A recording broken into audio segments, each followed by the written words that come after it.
Monsieur le Président, ladies and gentlemen, dear friends, we cannot change the past. We only can change the future.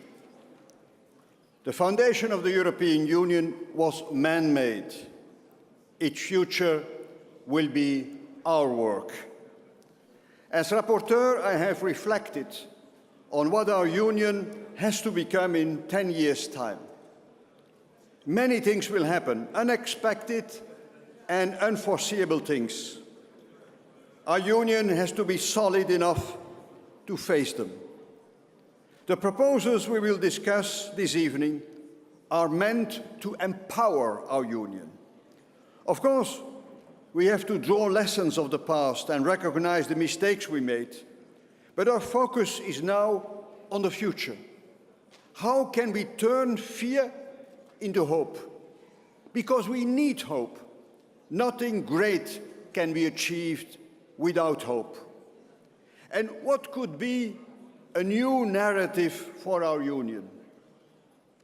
Every human being needs two things: a space to develop his or her talents and creativity, and a place where he is at ease and feels at home.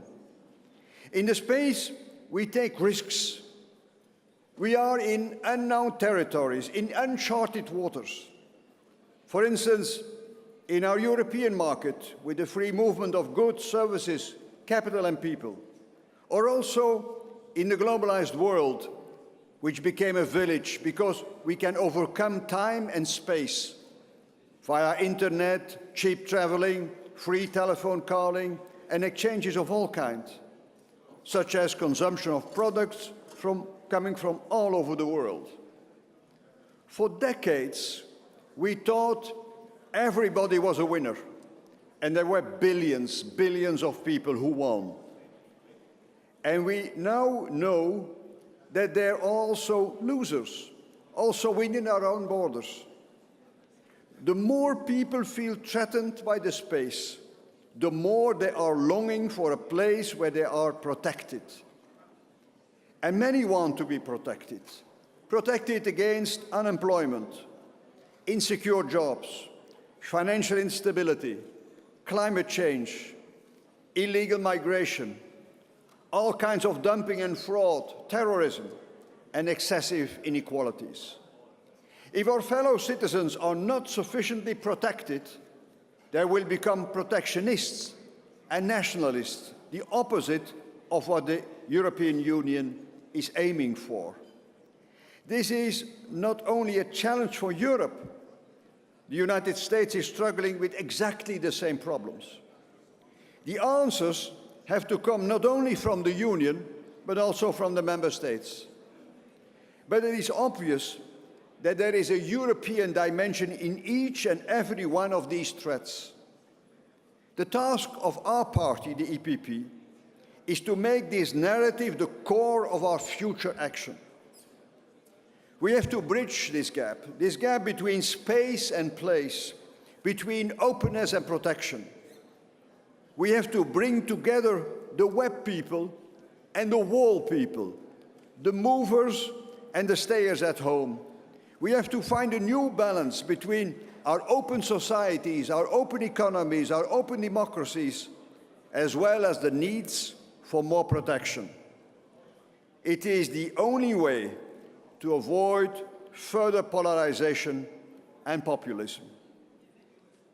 Another clear message for the Europe of the future is living together around values.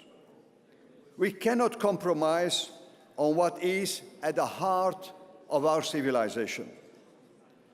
Political democracy, the rule of law, the independence of the judiciary, the social market economy, the separation between religious organizations and the state, gender equality, non-discrimination, and other fundamental freedoms. We can compromise on many issues, but not on values.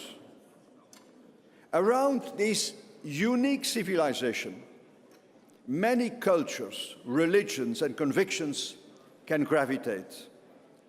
Dialogue and moderation, I love that word, moderation, are now needed more than ever.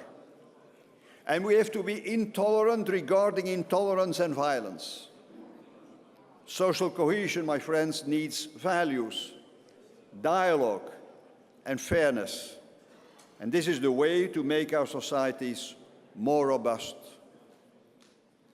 Our union must foster creativity, innovation, entrepreneurship, and risk-taking, even more in an aging society which is inclined to risk avoiding.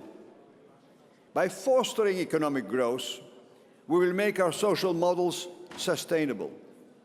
Everybody has to benefit from this growth. Until now in Europe, we have been able to avoid the high level of inequalities which we observe in the United States.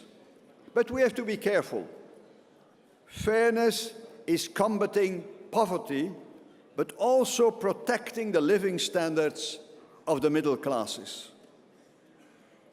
The Union is a union for young people. In the Brexit referendum, and according to recent surveys, young people are pro-European. They were born or they live in the new world we created, the open world of free and fair trade, free flow of information, and so many other advantages. We have to give them opportunities for jobs, education, and training.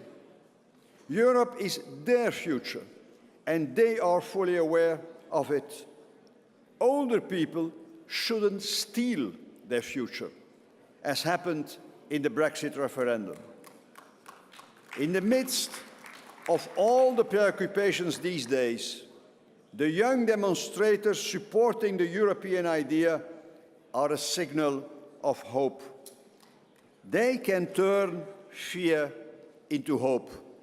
We have to help them to realize this dream, as it is also our dream. Thank you so much.